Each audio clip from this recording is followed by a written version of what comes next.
Sinuklay ko at ginulo ang buhok niya sa kama, habang nakapatong pa rin ako sa kanya. I was visiting you at school since inalok ni Jasper na bantayan ang anak natin. Mr. Patrick assisted me, ngunit dumating si Miss Victoria at nag-alok na tulungan ako. Patuloy lang siya sa pagsasalita at pagtawa sa akin, pero hindi ako nakinig at wala akong pakialam sa sinabi niya. Napuno ang isip ko ng mga ideya kung saan kita dadalhin. I did return the gesture as a respect. I'm sorry, baby. I was insensitive. I should have knew it was hurting you already. It was never my intention to hurt you, baby. Pinandilatan niya ako ng may mga tanong sa kanyang mga mata. Kahit tanungin mo si Mr. Patrick, pumunta ako doon at ikaw lang ang hinahanap ko. Bumuntong hininga siya at tumango, at binigyan ako ng isang maliit na sinag. Inilapit ko ang mukha niya sa akin, at sentimetro lang ang pagitan namin. When I say I am going to get you back, I swear in all my life and forever, that I will never stop, until my last breath. Paano mo nasabi yan pagkatapos ng lahat ng ginawa mo sa akin? Ikaw ang nagtulak sa akin palayo, remember? Naging seryoso na naman ang ekspresyon niya. Disappointed and crushed, tumingin ako sa ibaba. Nakatanggap ako ng isang mail sa aking opisina bago ako umuwi ng gabing iyon. May mga pictures mo at iba't ibang lalaki sa kama. Sinubukan kong eproseso ito sa aking isipan. Kinumbinsi ko ang aking sarili na hindi iyon magagawa ng aking asawa. Ngunit, pero hindi ka nagsikap, putol niya. Instead, you listen to the pictures so can't even talk. Hindi ka nakinig sa asawa mo na may bibig magsalita. I know I was fooled and I was stupid. You're not stupid. You were not a man enough to your wife. Tinamaan ako ng katotohanan sa kaibuturan. Ang mas masakit ay nanggaling ito sa sarili kong asawa. I was not a man enough to my wife. We were both aware that our marriage was an agreement. But Hunter, I am and have always true to my vows. Nagsimula nang pumatak ang mga luha sa kanyang pisngi. Nanatiling nakayuko ang ulo ko, nahihiya ako. What made you believe that I involved with other men? You insisted I should not get a job and just stayed home, I obliged. You hire a platoon to guard the house, hindi ako nagreklamo. You always call me on the phone every chances you get, lagi kong sinasagot. Hindi ko alam na may pagdududa ka. I'm sorry. Nabulunan siya sa sarili niyang mga luha. I'm sorry I was not good enough. I'm sorry hindi ako ang wife na kailangan mo. I'm sorry kung hindi ko na-meet at na-achieve ang expectations mo. I'm sorry hindi kita nasiyahan sa gusto mo, yung mga babaeng meron ka dati. I'm sorry na ako ay isang virgin at walang karanasan. Hindi niya ito nagawang tapusin. Lalo siyang umiyak. Masyadong masakit para sa akin na makita siyang umiiyak. Pero alam kong ito ang pinakamasakit para sa kanya, sinira ko siya. No, baby, don't say that. Wala kang dapat pagsisihan. Ikaw ang lahat ng gusto ko at kailangan ko. Ikaw ang lahat ng pinagdasal ko. Pinulupot ko ang mga braso ko sa bewang niya at hinalikan siya sa noo ng maraming beses. You're not that woman. I know you wouldn't do it to us. Alam ko. At naniniwala na ako sa iyo ngayon, baby. I'm sorry na tagalan bago ko na-realize. Nakumpirma mo na ba na hindi ako iyon? I had it investigated. It was all photoshopped. So nung nalaman mo na Photoshop lahat, that guaranteed you that I was innocent. Na sa totoo lang nabigla ako. Walang lumabas na salita sa bibig ko. Sino ang nagpadala sa iyo ng mga pictures? Wala itong pangalan. Sinuri rin ni Miranda ang mga pictures, at, oh, Miranda, yung ex-girlfriend mo. I'm not surprised. Sarcastic niyang tawa. Now, I can say you're really stupid. Tawa siya ng tawa habang tumutulo ang mga luha niya. So, mas nagtiwala ka sa kanya. Hindi ako sumagot. Bakit hindi ka bumalik sa London at pakasalan siya sa halip? That hit me again. Sabi mo naniniwala ka sa akin, pero wala kang tiwala sa akin, Hunter. Pinunasan niya ang mga luha niya at bumaba sa kama. Sa pagkakataong iyon, binitawan ko siya at bago pa man siya makarating sa pinto, huminto siya at tumalikod. Hunter, tumingin ako sa kanya ng may pagsisisi. Did you ever love me? Kinakabahang tanong niya. She just popped the question. Hindi ko nakitang darating ito. Hindi ako makapagbitaw ng kahit anong salita.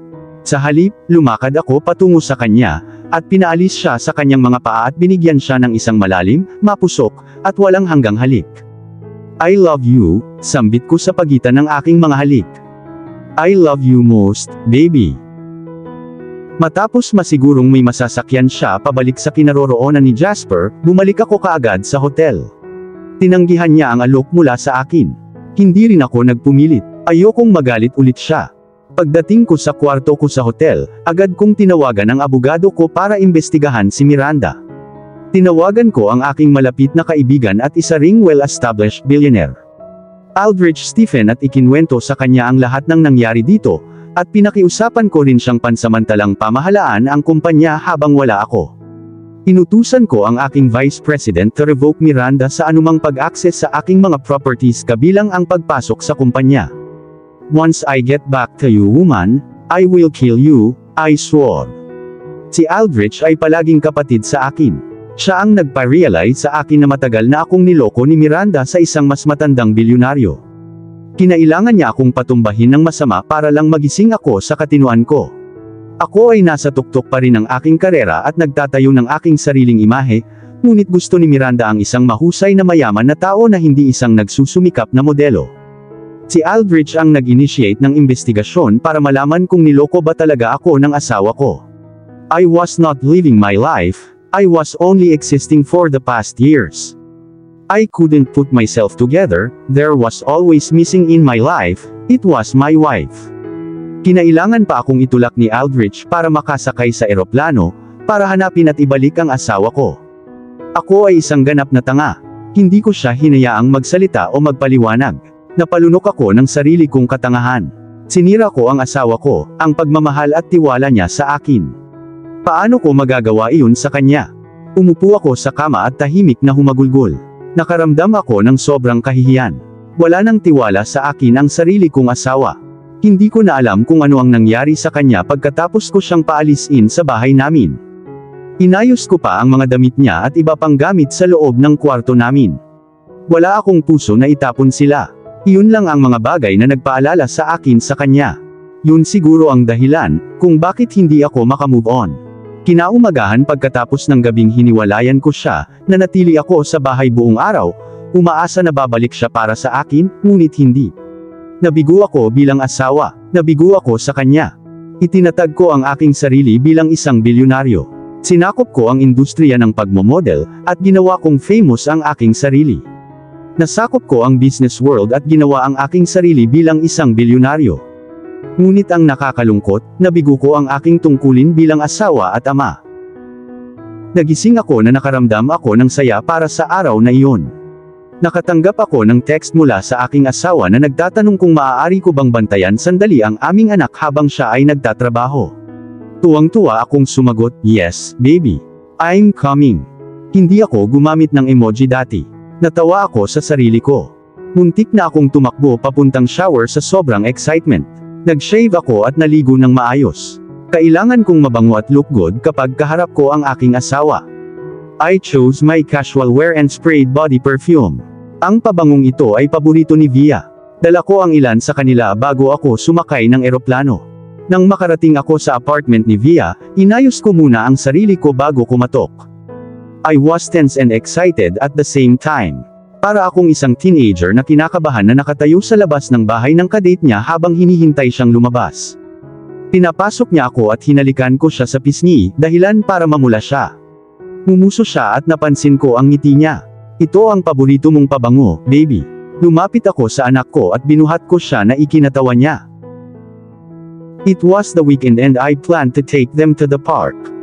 Naghanda ako ng basket na puno ng mga prutas at merienda. Ako na mismo ang nagmaneho ng sasakyan. Nais kong isama silang lahat para sa katapusan ng linggo. Inayos ko ang aming pagkain sa kumot habang si Via at ang aming anak ay nag-practice sa paglalakad sa damuhan. Ang aking bubbly baby ay nag-e-enjoy sa kalikasan at pinapanood ang ibang mga bata na naglalaro. Naglaro kami at gumulong sa damuhan. Ayaw niyang umalis at may luha pa siyang lumayo sa playground. Ang mga sumunod na araw ay hindi ko malilimutan. Naging certified domestic husband ako. Nag-practice at naghanda akong mabuti para mapabilib ang aking asawa. Madalas akong nagluto. Bagaman ito ang aking unang pagkakataon, ang pag-vacuum ay madali para sa akin. Pinapanood ko noon si mommy na gumagawa ng mga gawain noong bata ako, kaya alam ko kung paano ito gamitin. Naglaba ako na hindi ko nagagawa noon, at nakita kong nakakapagod ito. Itinapon ko ang basura, bumili ng mga groceries, kinuha ang mga tungkulin sa diaper, gumawa ng mga formula ng baby, pinagtitimplahan siya ng kape tuwing umaga, at nag-scrub pa nga sa sahig ng banyo sa unang pagkakataon sa buhay ko. Paano niya nagawa ang lahat ng mga bagay na iyon habang single mom? Super talaga siya. I am a proud husband. Naranasan ko na ring magising sa kalagitnaan ng gabi nang umiyak ang aking anak, at gusto niya ang milk bottle niya o kung basa ang diaper niya. Hindi ko naginising si Via. Palagi kong inaasikaso ang paggawa ng mga bottles niya, kahit halos malaglag na ang mga mata ko. Hinayaan niya akong matulog sa loob ng kwarto. May makeshift mattress ako sa sahig. Hindi ako nakasanayan na matulog sa sahig, ngunit ito ang pinakamasaya sa akin. May isang gabi na gustong matulog ng aking anak sa tabi ko. Ayaw ni Via na matulog siya sa sahig, pero kumapit ang aking anak sa leeg ko na ayaw humiga. Pareho kaming natawa sa kanyang inosenteng katigasan ng ulo. Hinayaan siya ni Via, at natulog kami buong magdamag habang niyakap niya ako at kinulong ko siya ng maingat. Kinaumagahan, naramdaman kong may tumusok sa pisngi ko. Iminulat ko ang aking mga mata at nakita ko ang aking anak na pumapatong sa akin upang gisingin ako. Dinala ko siya sa kusina at nagsimula na kaming mag-almusal habang mahimbing na natutulog ang mommy niya. Nagpiprito kami ng itlog at tinuruan ko siya ng step-by-step na proseso ng pagluluto. Mukhang interesado siya sa ginagawa namin. Pumalakpak siya at nagdadaldal na parang may gustong sabihin sa akin. Baby, nadatnan ko siyang nakaupo sa balcony at humihigop ng kape habang pinagmamasdan ang mga bituin. Lumingon siya sa akin at ngumiti. Kumuha ako ng upuan at umupo sa tabi niya. Pinalot ko siya ng mga braso ko, at nakaramdam ako ng saya nang sumandal siya sa dibdib ko. I will going back to London. Agad naman siyang umayos para harapin ako. No, it's not what you think it is, baby. Dinagdagan ko. Gusto kong sumama kayong dalawa. Hindi siya tumugon. Hinawakan ko ang pisngi niya at hinalikan ang ilong niya. Hunter, I know it's too soon. I am not imposing something or forcing you to do it. But I don't want to let you out of my sight again. Never again. Napansin ko ang pag-aalala niyang mukha. Next week is my parents' anniversary, they are inviting us, and they also want to meet their grandson, they miss you. Hindi ko alam ang sasabihin ko. Mukhang maiiyak na siya. Ang mommy ko ang nagpumilit na magpakasal ako. Minsan, sinasadya ko siyang iwasan para maitago ko ang sarili ko sa lahat ng mga pagbibiro niya sa pagtanda at pag-aasawa ko, at sa pangarap niyang magkaroon ng mga apo mula sa kanyang nag-iisang anak na lalaki. Mahal na mahal ko ang aking mga magulang. Nang ipakilala ko si Olivia sa kanila, agad na tumawag ang mommy ko ng wedding planner on the spot. Nang sabihin ko sa kanila na nag-divorce na kami, halos 1 taon akong tinanggihan ng mommy ko na makipag-usap sa akin. Laging sinasagot ng daddy ko ang tawag ko pero alam kong bigo din siya sa akin. Ngunit nang pumunta ako sa kanilang bahay isang araw at sinabi sa kanila na plano kong maglakbay upang hanapin ang aking asawa, ang aking ina ay tumalon at niyakap ako sa kaligayahan. Huwag kang bumalik sa bahay na ito nang wala siya. Pinalaan pa niya ako. Hunter, it's okay baby. It's alright kung ayaw mong sumama. Alam kong tatanggi siya, pero nanatili akong ngumiti para ipakita na okay lang ako kung ano man ang desisyon niya. Gusto ko. Ano? Nanlaki ang mata ko sa gulat. Gusto kong pumunta. Talaga? Oo. Nahihiya niyang sabi. Like seriously. Kailangan kong siguraduhin na hindi ako naghahalusinate. Nagbago ba ang isip mo? No. I mean, akala ko tatanggi ka. Pero wala namang problema sa akin kung ano man ang desisyon mo. Nahihiya siyang ngumiti sa akin. Hinila ko siya sa kandungan ko, at tuwang-tuwa akong niyakap siya ng napakahigpit. Salamat baby. Sabi ko sabay halik sa pisngi niya at masiglang pinipisil. Naramdaman ko ang pagdiin ng dibdib niya sa dibdib ko. Nakasuot lang siya ng red plunging nightie sa loob ng robe niya. Hindi ako makahinga. I'm so sorry baby. I got so excited. Pinitawan ko siya agad. Baka naipit ko siya ng sobra. Namumula ka. Tinukso niya ako habang nakaupo pa rin sa kandungan ko. Lalaki ako. Hindi ako namumula. Namula ba talaga ako? Nakapink ang pisngi mo. Tumawa siya. No, they're not. Nagpout ako. Hindi nakakabawas ng pagkalalaki ang pamumula mo. Aminin mo. Tinukso niya ulit ako habang tumatawa. No, kinakanta ko ang sagot ko.